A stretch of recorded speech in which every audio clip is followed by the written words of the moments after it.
അസ്സലാമു അലൈക്കും വറഹ്മത്തുള്ളാഹ്.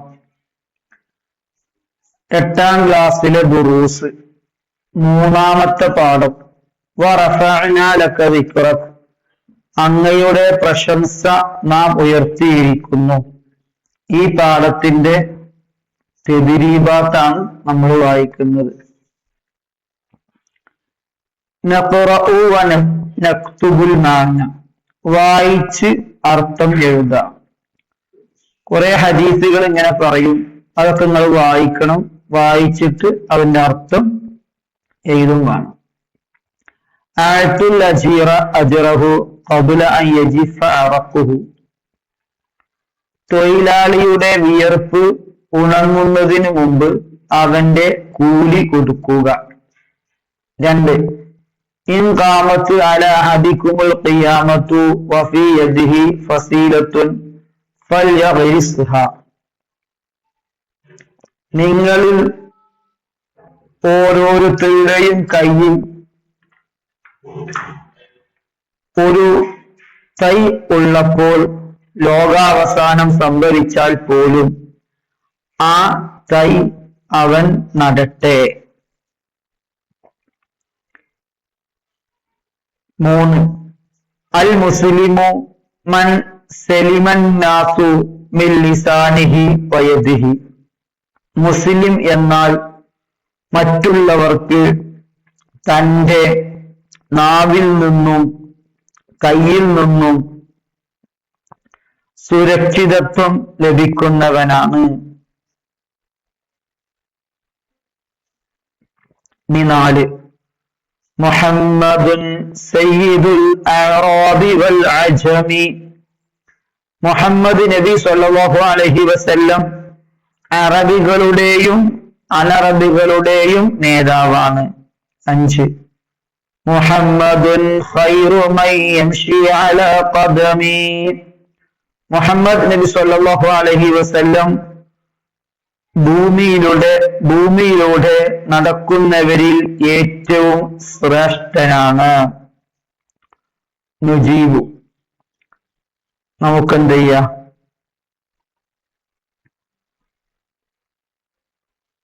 ഉത്തരം എഴുതാം. ഉത്തരം എഴുതിയാലോ? 1. മാനവികതയെ കുറിച്ച് നബി സല്ലല്ലാഹു അലൈഹി വസല്ലം എന്തു പറഞ്ഞു? എന്തേ പറഞ്ഞു? തന്റെ നാവിൽ നിന്നും കയ്യിൽ നിന്നും മറ്റു മനുഷ്യർ സുരക്ഷിതരായാൽ മാത്രമേ സമ്പൂർണ്ണ മുസ്ലിമാവൂ.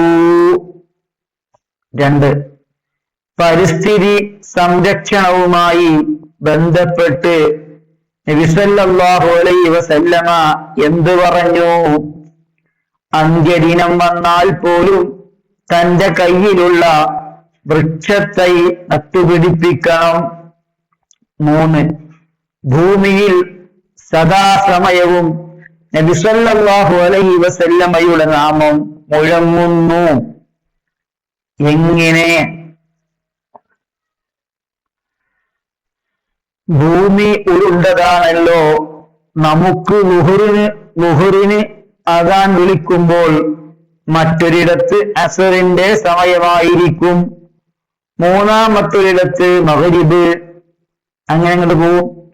ഒരേ സമയം 5 നിസ്കാരത്തിന്റെ അദാൻ വിളിക്കപ്പെടുന്നു. ഓരോ അദാനിലും 2 തവണ നബി സല്ലല്ലാഹു അലൈഹി വസല്ലമയുടെ പേര് പറയുന്നു. അഷ്ഹദു അന്ന മുഹമ്മദർ റസൂലുള്ളാഹ്, അഷ്ഹദു അന്ന മുഹമ്മദർ റസൂലുള്ളാഹ്. ഇവിടെ സൂര്യൻ അസ്തമിച്ച തൊട്ടടുത്ത നിമിഷമായിരിക്കും അപ്പുറത്ത് സൂര്യൻ അസ്തമിക്കുക. ഇന്ത്യ കഴിഞ്ഞാൽ കുറച്ച് കഴിഞ്ഞാൽ പാകിസ്ഥാൻ, അങ്ങനെ മാറി മാറി പോകും. അപ്പോഴാണ് അവിടെ മഗ്രിബ് ആവുക. അങ്ങനെ ഓരോ നിമിഷവും സംഭവിക്കുന്നു. 4ാമത്തെ ചോദ്യം.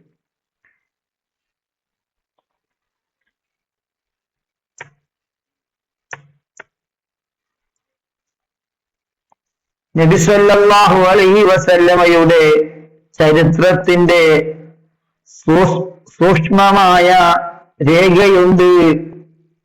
നബിന്റെ ചരിത്രത്തിന് സൂക്ഷ്മമായ രേഖ ഉണ്ട്. ഒരു ഉദാഹരണം പറയാൻ, നബിയുടെ കുടുംബം 20 ഉപ്പാപ്പമാർ, തിരുനബി സല്ലല്ലാഹു അലൈഹി വസല്ലമയുടെ നടത്തം, ഇരുത്തം, ഉറക്കം, ശരീരവർണ്ണന തുടങ്ങിയ തലയിലും താടിയിലും നരബാധിച്ച മുടികളുടെ എണ്ണം അടക്കം എല്ലാം കൃത്യമായി രേഖപ്പെടുത്തിയിട്ടുണ്ട്. അങ്ങനെ ആർക്കെങ്കിലും ഉണ്ടോ? ഒരിക്കലുമില്ല. ഇത് തഖ്സീസാണ്, അസൈൻമെന്റ് തയ്യാറാക്കാനാ. ലോക പരിഷ്കർത്താവായ മുഹമ്മദ് നബി സല്ലല്ലാഹു അലൈഹി വസല്ലം എന്ന വിഷയത്തിൽ ഒരു പ്രബന്ധം തയ്യാറാക്കണം. അത് നിങ്ങളങ്ങോട്ട് തയ്യാറായിക്കളിട്ടോ. ഇതാണ് സംഭവം. ഇത് ഞാൻ അറബി മലയാളത്തിൽ എഴുതിയിട്ടുണ്ട്. ഇനി എന്ത് ചെയ്യ, അതിന്റെ മലയാളം ഞാൻ എഴുതിയിട്ടുണ്ട്. നിങ്ങളെ പുസ്തകത്തിൽ കൊള്ള എഴുതിക്കോളി. പടച്ച റബ്ബേ നീ സ്വീകരിക്കണേ അല്ലാ. ഞങ്ങൾക്ക് ഞങ്ങളെ ഉമ്മ ഉപ്പ ഉസ്താദുമാർക്കൊക്കെ നല്ല ആരോഗ്യവും ആഫിയത്തും നൽകണേ അല്ലാ.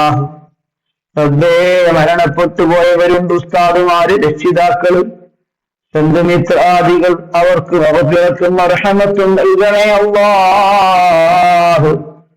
ഖബർ ജീവിതം സന്തോഷത്തിലാക്കണേ അല്ലാഹ്.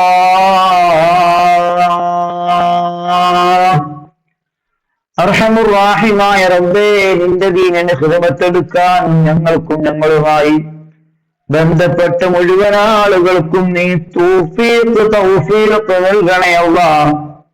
നിന്നെ ഇഷ്ടം വെച്ച് നിനക്കാരാധിക്കുന്ന നല്ലവരിൽ ഞങ്ങളെയൊക്കെ നീ ഉൾപ്പെടുത്തണേ റഹ്മാനേ. അസ്സലാത്തു വസ്സലാമു അലൈക യാ സയ്യിദി യാ റസൂലല്ലാഹ്. ഖുദ് ബിയദി ഖല്ലത്ത് ഹൈലതി അദ്രിക്നി. വേണമെങ്കിൽ ഇത് വാങ്ങിയാണ്, കമാൻഡ് ബോക്സിൽ വേണമെങ്കിൽ എന്ത് ചെയ്തോളാം, ഇട്ടോളാം. നോക്കട്ടെ, ഇൻഷാ അല്ലാഹ്. പടച്ച റബ്ബ് സ്വീകരിക്കട്ടെ.